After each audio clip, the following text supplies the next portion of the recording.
Hello, Archie Dunlop here with Talking Astrology with Archie.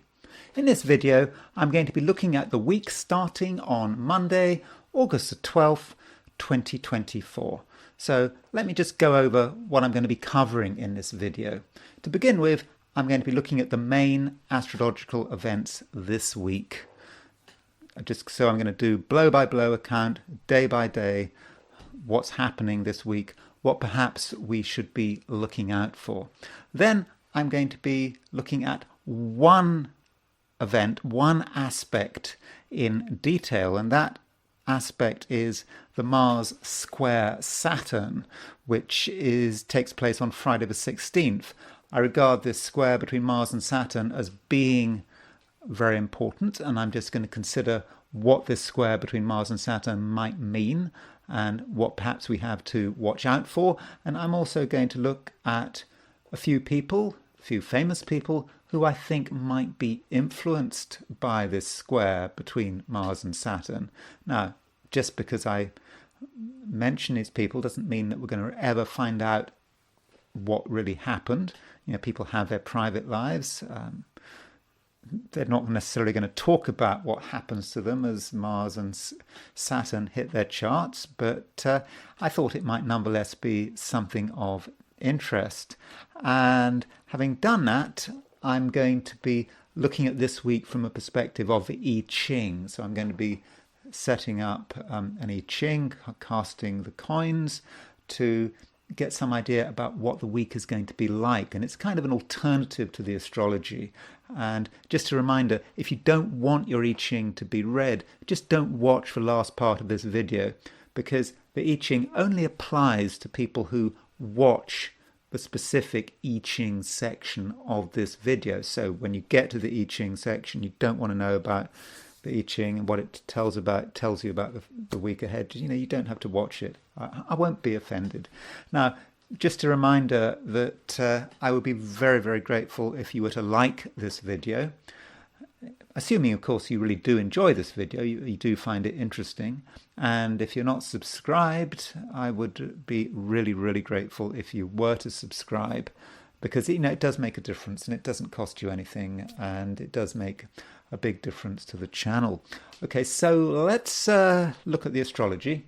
And let's begin with the starting position. So this is midnight, Monday, August the 12th, New York time. New York time just because it's a matter of convenience. So this is it. Those are the starting positions. The moon is in Scorpio at the beginning of the week. And we can see that there is a conjunction between Mars and Jupiter. It's not exact, but that conjunction is very much forming. And we also notice that Mercury continues to be retrograde. There's Mercury, beginning of Virgo, still retrograde. So, Mercury's going to be retrograde until the end of the month, pretty much. So with Mercury retrograde, things might not go to plan this week and next week. We might have to make changes, and we should be careful about, creating detailed plans, because, something might come up. There could be delays.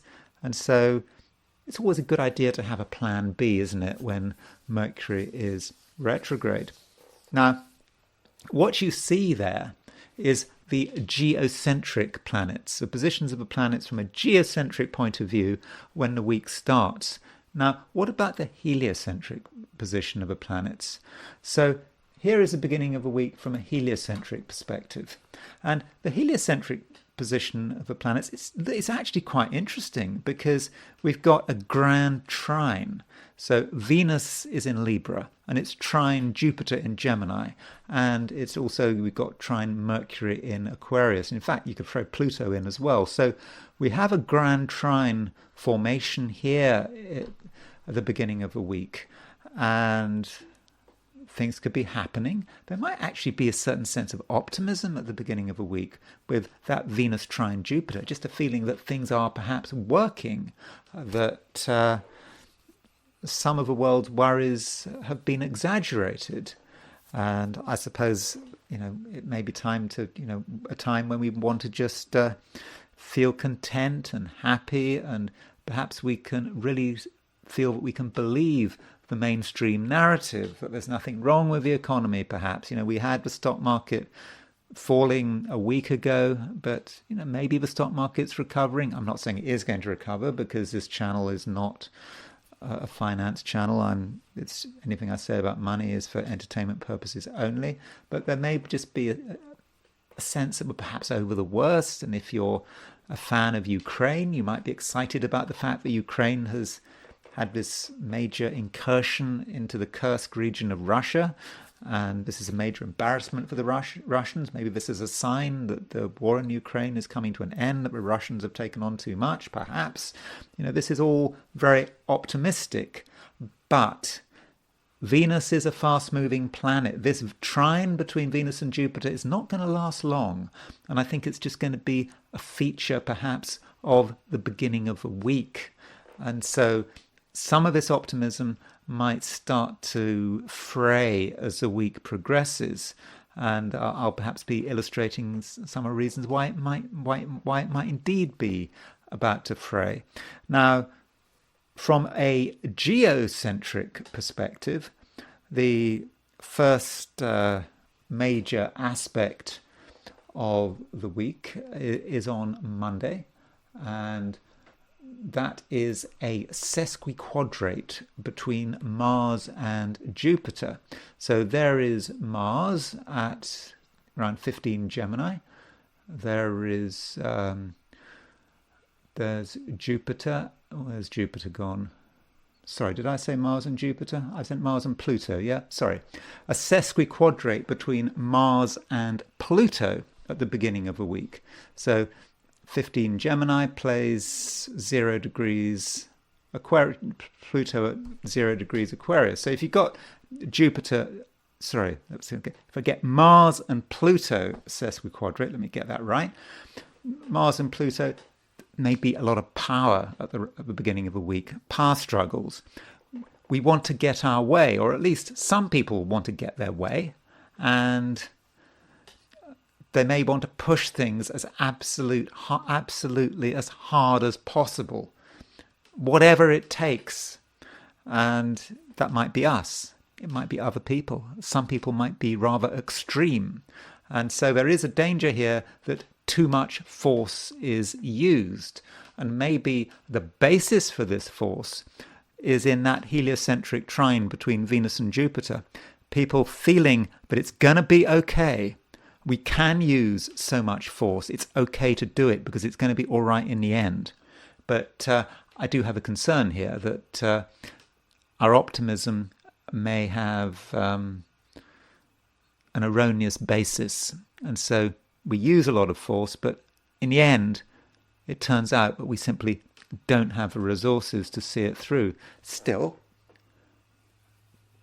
people are really pushing things, because on Wednesday, Mars makes a conjunction to Jupiter, and Mars-Jupiter conjunctions are extremely energetic, huge amount of energy flying around, people really wanting to put a lot of action into making things happen, and they sometimes just don't know where to stop. There are no limits to it, and that can be exciting, and in many cases we can get a lot done, but there's just some danger that we just push it too far, and the end result may not always be positive. So we've got to have some kind of limits here.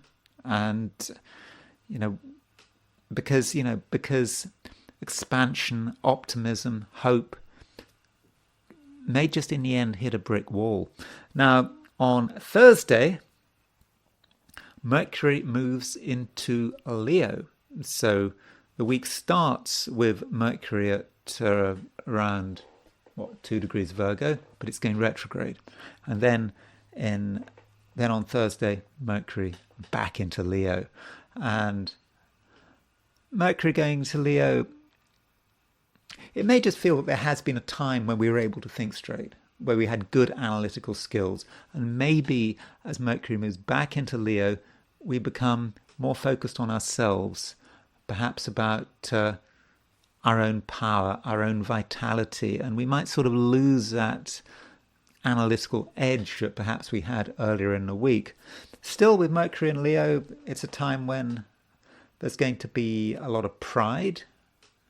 We're going to want to say things that get attention, and perhaps many of us are going to be proud of our ideas, but there's a danger that we might really start to think that we're in the right, that we know everything.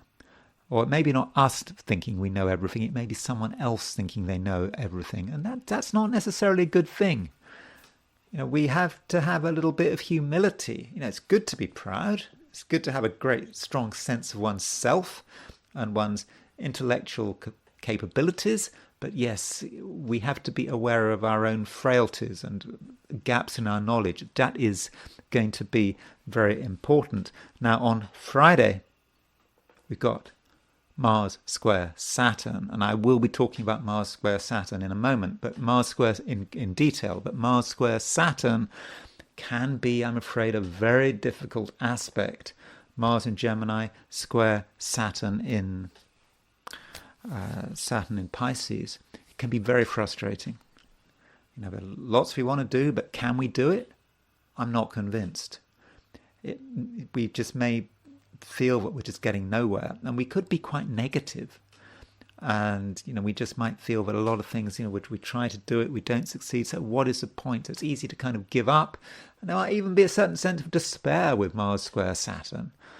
But we don't want to get obsessed with feelings of despair. Maybe Mars square Saturn, on a positive note, is about hard work, really pushing ourselves hard but not going too far.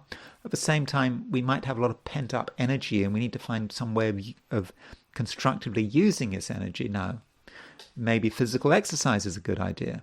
Obviously, be careful with physical exercise. You don't want to push it, so don't do anything dramatic without medical advice. But physical exercise just may be a good way of burning off excess energy and sort of feeling perhaps a little less frustrated. Now, so what we've got here, Wednesday we had Mars conjunct Jupiter. Friday we've got Mars square Saturn. So what that means is sort of around Thursday we've got Mars aspecting the Jupiter-Saturn midpoint. Jupiter-Saturn midpoint very much connected with the business cycle, growth, recession, these sort of thoughts, and some of us are going to be quite affected by the business cycle. We're going to realize that our success and failure isn't perhaps just determined by what we do, by our own efforts, but by what's happening out there, what's happening in the economy. So do ask serious questions about the economy. Even put quite a lot of energy into understanding the economy and understanding the society in which you live. Now, the last big aspect of the week, in my opinion, is on Sunday, where Mercury is square Uranus. So Mercury is going to go back into Leo, and then it makes that square to Uranus in Taurus. So Mercury square Uranus, there can be at the end of a week, a lot of excitement, perhaps changes of mind. And we have to be careful what we say, because with Mercury square Uranus, we just might say things that cause a bit of upset. We might hurt people's feelings if we're not careful, or we say things that get a reaction. Now, maybe we want to get a reaction. That's great, but we need to be prepared for that reaction. And but it's just going to be the sense of excitement. Yeah, it could be useful, Mercury square Uranus, but it could be a little bit unnerving. Now, the aspect that I really want to focus on is the Mars square Saturn. Now, let me just show you what that Mars square Saturn actually looks like. Here is a chart for the precise moment when Mars does square Saturn. So London time, it's at 6:30. I think it's at 6:30 a.m. on August the 16th, which is a Friday, and so Mars is at 1742 Gemini, square Saturn, 1742 Pisces. And so towards the end of a week, there just could be a general sense of frustration, things just not working out. And, we might have lots of ideas, Mars in Gemini, but perhaps no one's going to be interested in our ideas. It's going to be difficult to perhaps get people to listen. We're putting a lot of energy into talking, communicating, and we just don't fully get the response that we would like. And at the same time, Mars square Saturn can be a little bit dangerous. And so when we look around us, look at the world in which we live, there's going to be maybe some bad news, again, not for us, but just the world in which we live. Maybe discussions about issues of, death and destruction. Mars and Saturn, at worst, as a pair, can be about death. And so death and destruction could be big topics in the news towards the end of a week.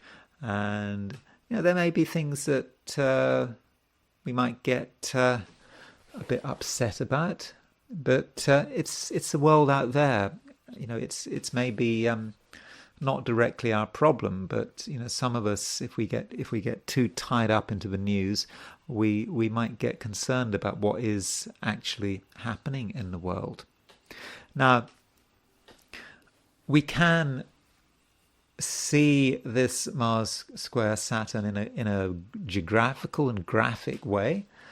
So let me just set up a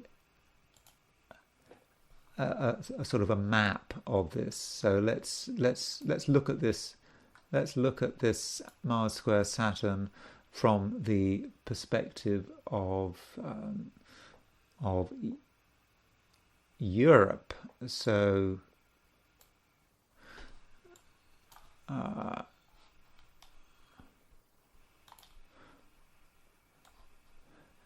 here is a map of Europe, and you can see there are sort of a lot of lines on this map.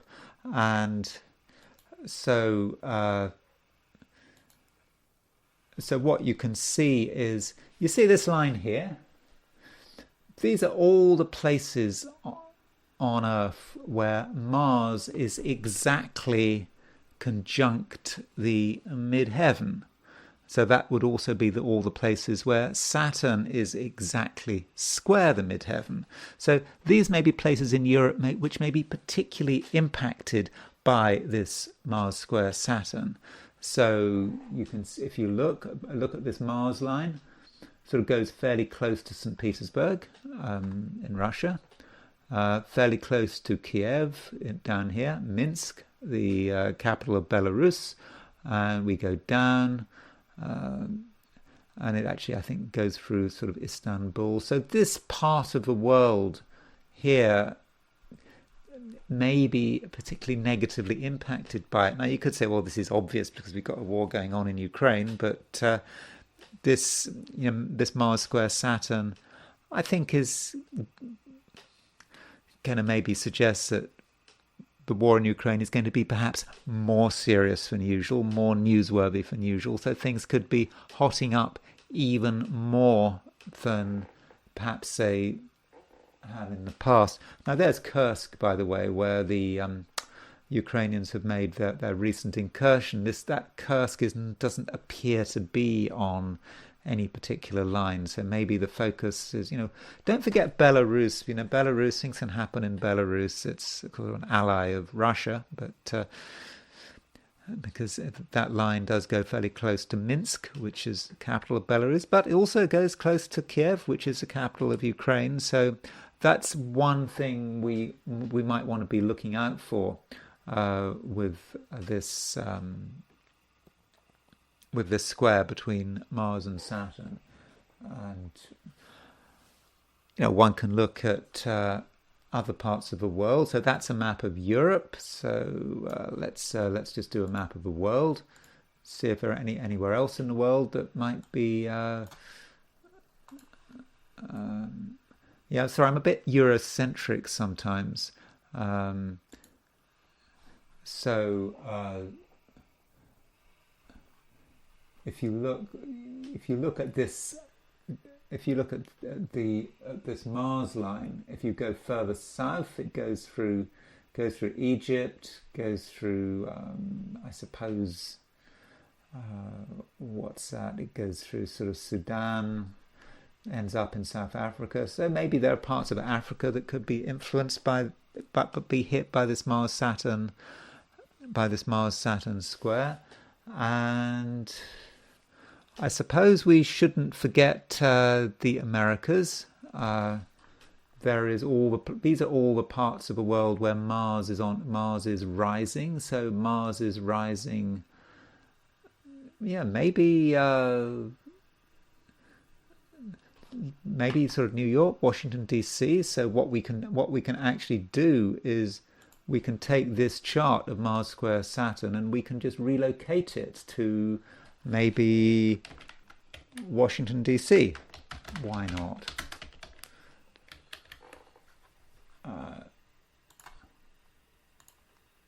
So you see, if we relocate this chart to Washington D.C., we see that Mars is quite close to the ascendant. Sort of Saturn is perhaps squaring the ascendant. It's not exact though. So I mean, I suppose we may see sort of a little bit of elevated tension in Washington D.C., but I wouldn't have thought that it was necessarily too dramatic. But overall, I do think that this Mars square Saturn it could be a problem wherever we are on Earth, and it is the case that I do think that some people are going to be more affected by it than other people. So let's look at some charts of some people who I think could be impacted by this Mars square Saturn. So remember Mars square Saturn, Mars is at 1742 Gemini and Saturn is at 1742 Pisces. So we're talking about Russia, and Russia has had this incursion in the Kursk regime. So what about the Russian Minister of Defense? Now, I don't have the time of birth for the Russian Minister of Defense. So the new Russian Minister of Defense is Andrei Belousov, and he was born on March the 17th, 1959. And Andrei Belousov, he has his Mars at 16 Gemini. So he's got his Mars return. So he's only just been in the job. I think he's been in a job, about a month or 2 months? And so straight away he has to deal with this very serious incursion by the Ukrainians in the Kursk region of Russia. The last time you had German tanks in this part of Russia was during the Second World War. So it's just, I suppose if you're Russian, that's not very nice. I mean, maybe the Germans feel a bit proud that they're able to produce tanks again that can again cross the Russian steppes. Maybe maybe the Germans feel proud about that. I don't know.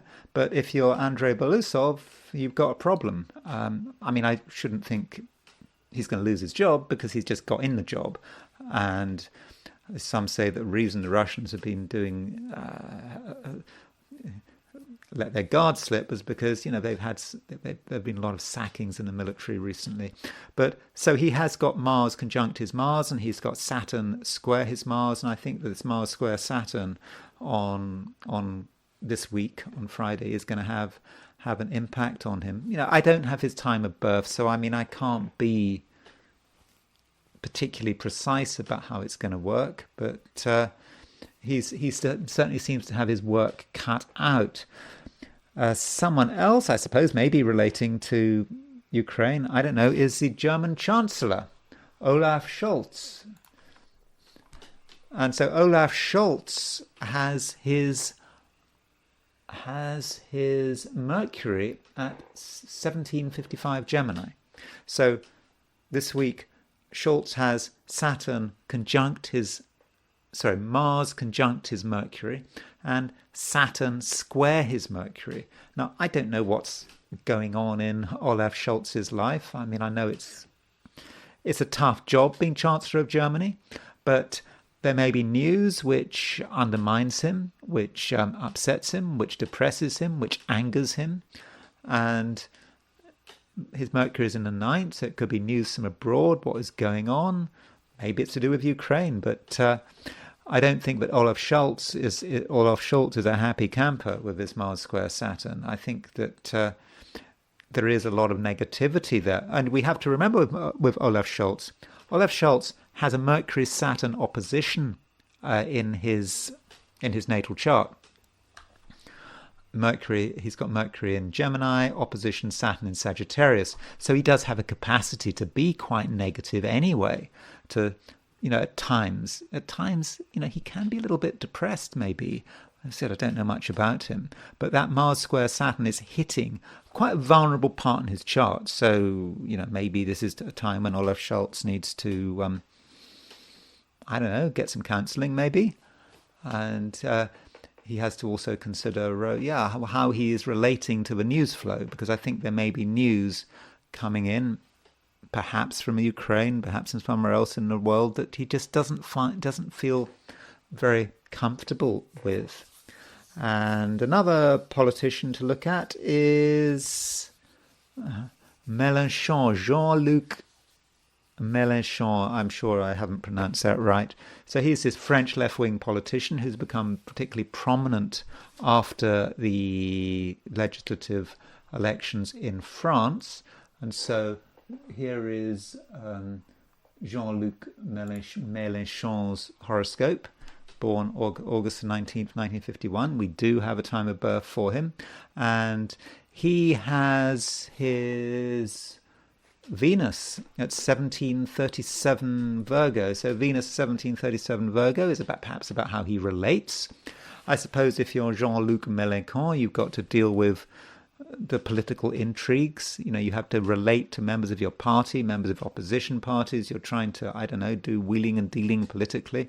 And then you've got Saturn opposition your Venus. You've got Mars square your Venus. So certain relationships may be problematic. Now, we may never hear about this, maybe about his private life. I don't know anything about his private life. But with Mars and Saturn hitting his Venus, there may be some issues in his private life. There might also be some issues in terms of the way he tries to deal with his politicking as he tries to, try to get as much power as he can following Macron's decision to have legislative elections when the left did extremely well. I'm sorry, I don't know more about French politics. And someone else, Dick Cheney, remember him? Now, Dick Cheney used to be the vice president. And, obviously, we haven't heard about Dick Cheney for some time. But he's born January the 30th, 1941, so he's now 83 years old. And perhaps enjoying his retirement. But, he's 83 years old. I mean, it's not that old. I mean, he's got Mars at 1746 Sagittarius. So he has got Mars opposition his Mars. He's got Saturn square his Mars. So what could upset him? What could frustrate him? I suppose he just has to be careful how he goes, doesn't he? I mean, I suppose, I don't know what his mobility is like. I mean, it's not that old. But still, he needs to be careful. He needs to watch out. I don't know, watch where he walks, going up and down stairs. He doesn't want to trip, break a hip or whatever happens. And he should be careful driving. And, I would have said he needs to look after himself with that Mars square Saturn, at least if I was going to advise him directly. That's what I would suggest. I would guess that it's nothing to do with politics. I mean, he's out of politics. But there may be things that really kind of frustrate him. And I suppose one thinks, as he's 83 years old, he just needs to be careful how he goes. Now, one thing about Dick Cheney, he is a bit accident prone. We already know that, and he must be very careful when he plays with guns, because remember in 2006 he was shooting with, I think, some friend of his, and he went and shot someone. It was an accident. I don't think anyone was killed, but it did happen. In fact, I got an approximate chart for the accident. It happened on February the 11th, 2006. I mean, this isn't really relevant to the Mars Saturn thing. I just thought I'd put it up just for a bit of amusement. I mean, I suppose one shouldn't be amused by that, but I was wondering, while I was talking about Dick Cheney, what was happening at the time of that accident astrologically. And look at this accident chart. When the accident happened, I mean, it happened at around 4:30 p.m. I'm not exactly sure about the precise time, but Mars was exactly square Black Moon Lilith when the accident happened. I mean, an exact square to Black Moon Lilith. And Mars was also sort of square the Sun. And if we look at, there is Cheney's chart, and Cheney has his midheaven at 2759 Taurus. So Mars was pretty much conjunct his midheaven, and Black Moon Lilith was pretty much square his midheaven. So he had Black Moon Lilith square his midheaven, Mars conjunct his midheaven, when he had this shooting accident. I think they were hunting in Texas. I thought that was interesting. It's just further evidence that Black Moon Lilith does seem to work.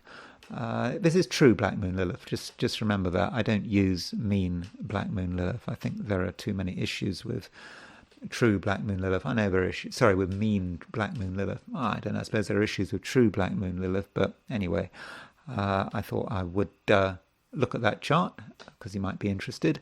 Then we've got Prince Harry. Here's Prince Harry's chart. So Prince Harry has got his Mars at 16 Sagittarius. And so that means that Prince Harry has Mars opposition his Mars. Not exactly, but fairly close. And he's got Saturn square his Mars. So Saturn is kind of retrograding backwards towards the square of his Mars, and he's got Mars opposition his Mars. So I think Harry's not a happy camper at the moment, and I think this Mars square Saturn could be really quite frustrating for him. And he just pent up anger might just suddenly burst into the open. Well, perhaps not into the open in terms of us seeing it. Who knows what's going on in his private life? Maybe Meghan will feel his anger or his frustration. So Harry perhaps needs to take it easy and to find some way of channeling this Mars-Saturn square in a constructive way and just not get angry, not blow his top. He's quite an angry person anyway, isn't he? And finally, someone I've been talking about a great deal over the last few days, your favourite Vice President, Kamala Harris. So here is Kamala Harris's horoscope, which I've been perhaps looking at too much recently. So Kamala Harris has her Venus at 1754 Virgo. So that means that she's got Mars square her Venus, and she's got Saturn opposition her Venus. So that Mars-Saturn square hits her Venus exactly. She's got Venus in Virgo. And I do think that Venus in Virgo is a bit of a problem in general in terms of relating to people in a relaxed, natural way. And I think that Mars-Saturn is going to make her very difficult to relate. I think she's going to be a bit. Maybe she's going to snap. Maybe she's going to have issues with relating. Maybe even it's going to be issues relating to the American public. And I think it's going to be, the end of the week is going to, with Friday around that time, it's just going to be tough for Kamala. I think maybe, be looking at the polls. A lot of people are not, the polls, I gather, she had this big boost, and from what I can see, that the polls are now slowly starting to swing against her a little. I may be wrong on that, but I think there's a lot for her not to be happy about, and certain people maybe in her team, I don't know, may have something to do with her personal life, but it's not working well. And I think that, Kamala does seem to be a bit miserable. Don't be fooled by her laugh and her smiles. Something's going wrong here with that Mars-Saturn square hitting her Venus. Okay, so now I want to finish with the I Ching. So, just a reminder that, if you don't want your I Ching to be read, if you don't want me to look at the I Ching, you can just stop the video here. I'm only making this forecast for people who actually watch the I Ching section of this video. So, okay, so I'm giving you that opportunity. Okay, so I'm going to do this I Ching, and I'm going to do this I Ching. I'm going to divide it up into 4 sections. First section is going to be general, then money, then business, and finally relationships. Okay, so I asked the question, what is the week starting on Monday, August the 12th, 2024, going to be like for those watching the I Ching section of this video? And the first hexagram I got was hexagram number 50, which is the cauldron. The cauldron is, I think, a very powerful hexagram, and it reminds us of our fundamental abilities, what we can do, who we are, how we can bring together all our experiences, everything that we're good at, and just bring it all into one thing. And that is the cauldron. The cauldron is about packing a punch, and it's about distilling the fundamental essence of who we are. And it's a solemn process. This is a ceremonial pot, and it has handles, and it has legs, and it's quite a beautiful object, the cauldron. And that's the way it should be. We are storing our worth in a beautiful object, and completely appropriate that we do that. And there are 2 moving lines here. And what we have is the second line moves and the top line moves. So with the second line moving, the I Ching tells us that other people are watching us, and there may be a certain amount of jealousy. We do have enemies. People are jealous of what we can do. I mean, maybe you don't regard yourself as being an object of jealousy, but it's actually possible. And if you think that in any sense you're in a conflict situation, really that speaks for itself. It may feel that it's a zero sum. There are winners and there are losers. And you might be concerned about how people could damage you.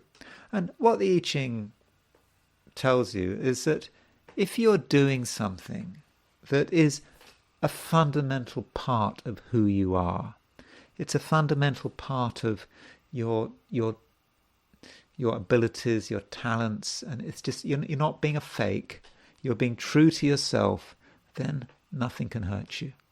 People can be as jealous as they like, but they can't undermine you. Now, of course, if you're being a complete fake, and you're doing stuff that you kind of secretly know that you're no good at, then of course these people who don't like you, who want to bring you down, they'll be successful because you're being a fake. But if you're being utterly genuine, nothing can stop you, nothing can hurt you. Don't worry about other people. They can be as jealous as they like because you know what you're good at. And also the top line moves. Now the top line is very much about the handles. And because I suppose you've got to pick this thing up, and you've got this boiling hot pot, and it's got to make sure that this cauldron it gets hot. So you need a good set of handles. Now, the fifth line, which this fifth line is not part of this. The fifth line talks about potentially gold handles or maybe brass handles, but they're good, but they're not perfect. But the top line is talking about handles made of jade, and I suppose jade has a special connection with China, doesn't it? We think about jade jewelry coming from China, and jade is very strong, but it has a certain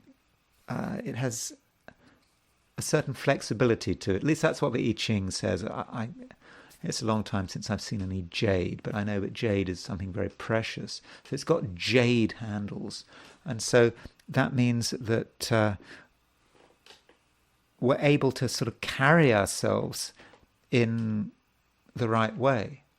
We're going to present our abilities to the world out there in a way that is entirely correct, and people are really going to appreciate it.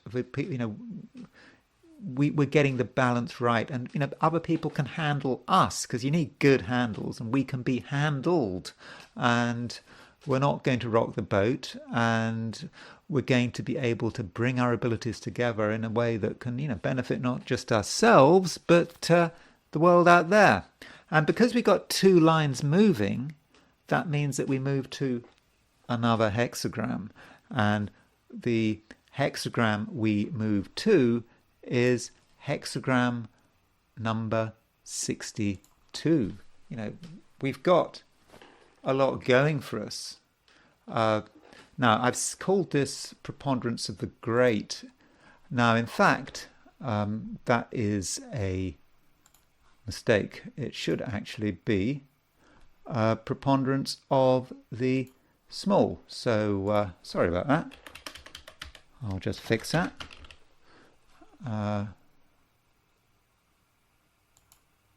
There we go. Sorry about that. So it moves to hexagram 62, preponderance of the small. And so it's saying, yes, we've got a lot to offer. We know we've got a lot to offer because we've worked it all through.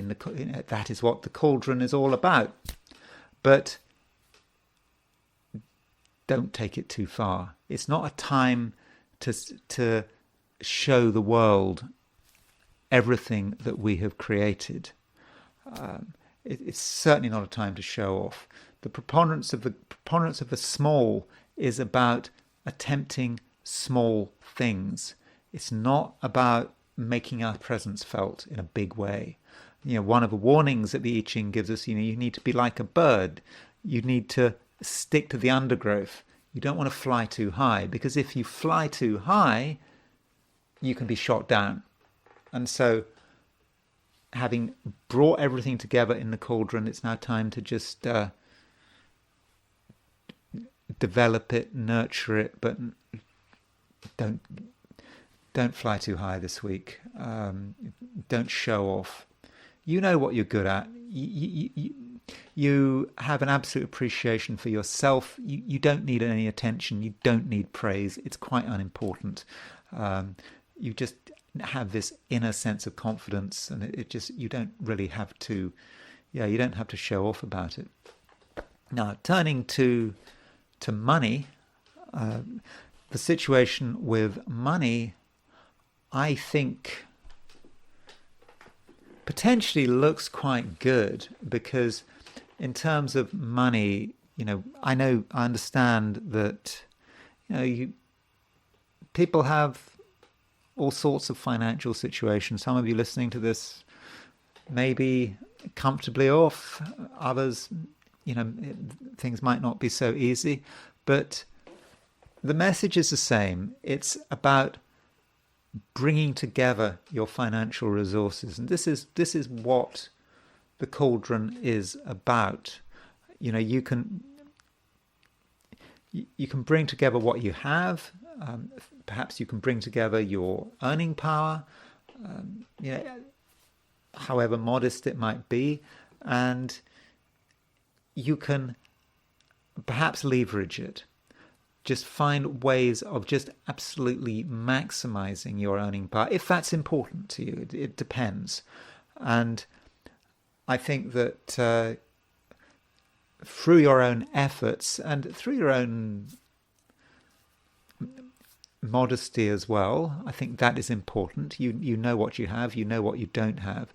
Through that, I think that you can bring about some really quite favourable results. I think that you can move into a situation where you're just actually much more comfortable with what you have financially. Now, there may be some advantage in perhaps consolidating your finances, because this is the cauldron. This is bringing things together, putting things. Things come from diverse sources, and maybe you're not quite sure where all the money is coming from. And by consolidating everything in perhaps one place, I'm not saying anything like putting your eggs in one basket or anything like that, but just putting everything in one place, so where you can perhaps see what you have and what you don't have in one place, maybe in one spreadsheet, however you want to work it. That's going to give you a greater sense of confidence, and you may find that in a weird way you can create money out of nothing. It just, by putting together several things which are unconnected, the financial advantage may suddenly start to emerge. So there may be a certain emergent property and that comes about by bringing everything together. And do be very clear. I mean, particularly if you're working, or if you've got if you're running a business, there may be a bit of rivalry. That is possible.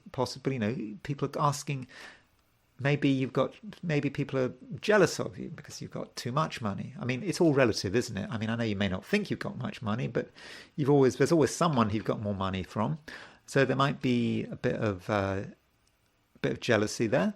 But if you're making your money in a way that is honest and above board and is in keeping with who you are, no one can take that away from you. And I think that you have the possibility also of just using your money in a way that is correct.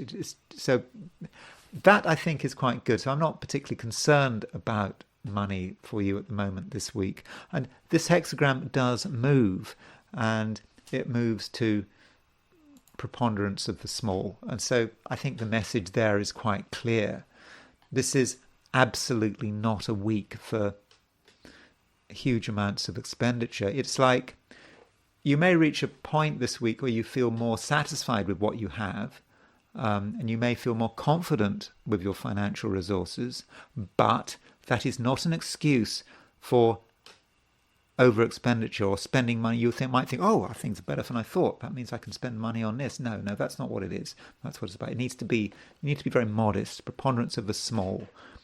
You don't want to get noticed. You don't want to do anything dramatic. So your expenditures must be very modest, I believe. And I think, but that's just the best way to run things. Certainly don't draw attention to yourself in terms of money, and certainly don't wear expensive things or talk about how much money you've got, or walk around with an expensive cell phone. I suppose that can always be taken from you, can't it? You've got to just keep a low profile. If you have a high profile and say, look at me, look at how much money I've got, well, then you'd be asking for trouble. But then you're not going to do that anyway, are you? Turning to your career or your business, if that's relevant, I understand that some of you, you maybe there isn't, you've retired or whatever. So it kind of depends on the situation, doesn't it? But the first hexagram is hexagram 50, which is the cauldron, and if you have a business or you're working, you can really bring things together in a way that is really very nice. All of your skills and your experience and your contacts in the cauldron, you can just bring them all together and everything will start to click. And sure, there are going to be people out there who are going to be jealous of you.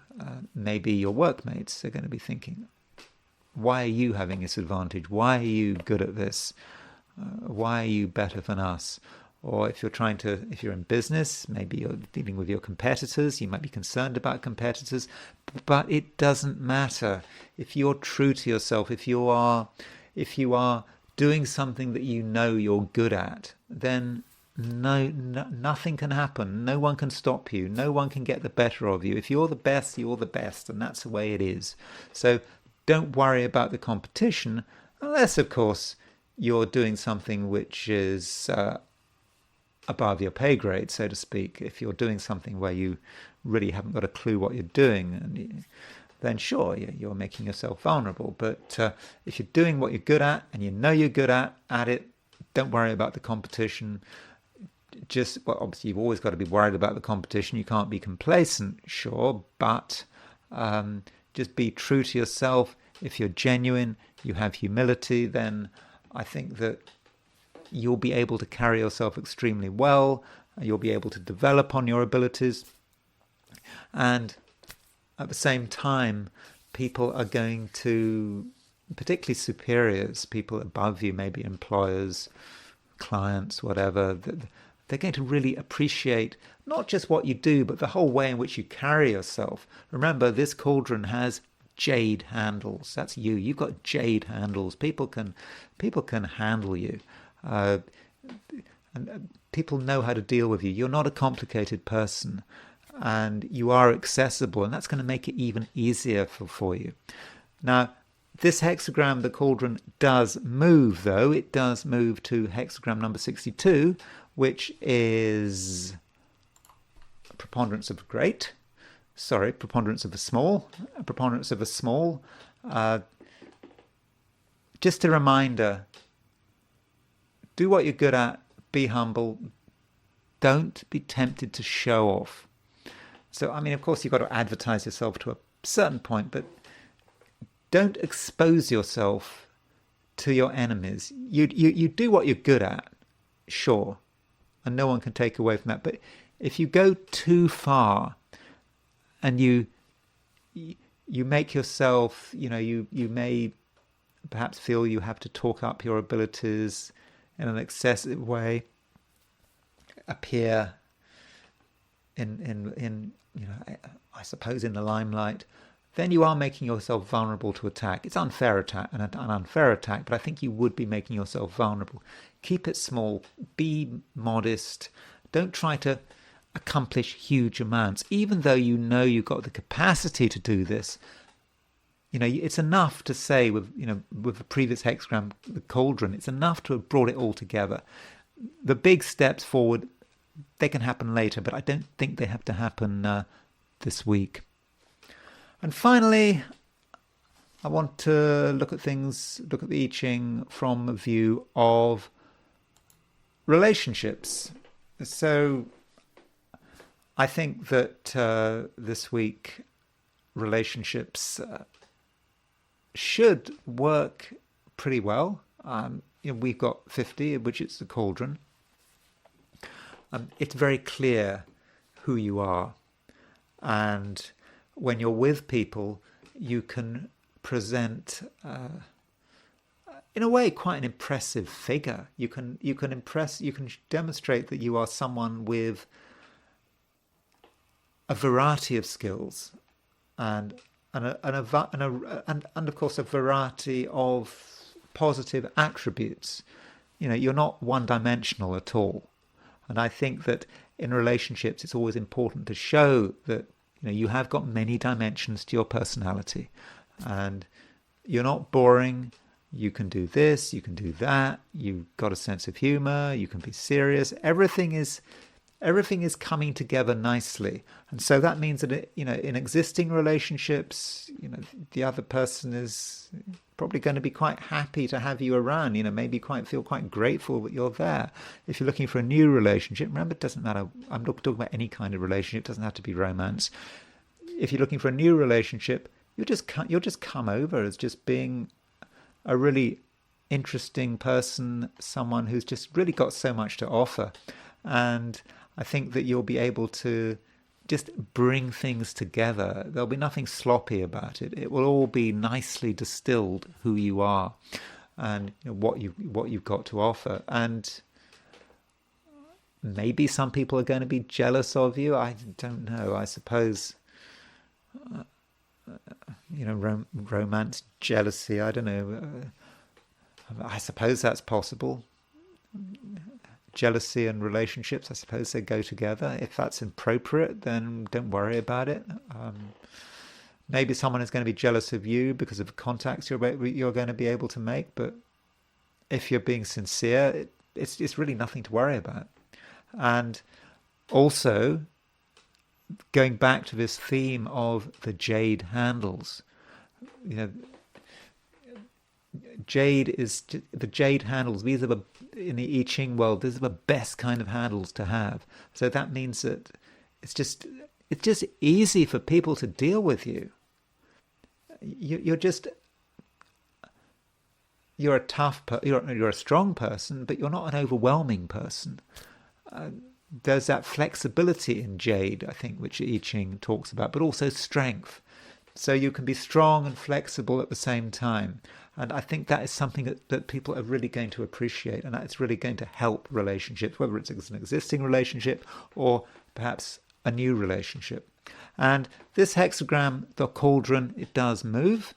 It moves to hexagram 62, which is preponderance of the small. So there's no need to take any relationship, whatever it is, too far. Just take it slowly. If you get involved with someone too quickly, then then things could go wrong. You might suddenly be attracting bad energy, and maybe if you're in a relationship with someone, again, whatever the type of relationship, and other people find out you're in this relationship, it might be undermined, for example. So there's no need to shout about any relationship you're in, and there's no need to show off too much. Just be yourself, keep it low profile, and then you won't attract any criticism, you won't attract any undermining influences, and really things are going to be fine. And that's my forecast for the I Ching. And so it seems to me quite good. Everything's fine, and there is a certain power there. And so, do believe in yourself. I think that really is important. So, thank you very much for watching this video. And if you enjoyed this video, I would, of course, be really happy if you were to indicate that you like this video. If you've not subscribed, of course, I'd be really, really happy if you were to subscribe. And if you want to buy me a coffee, there is a link in the description. So thank you very much for watching, and I will talk to you again very soon.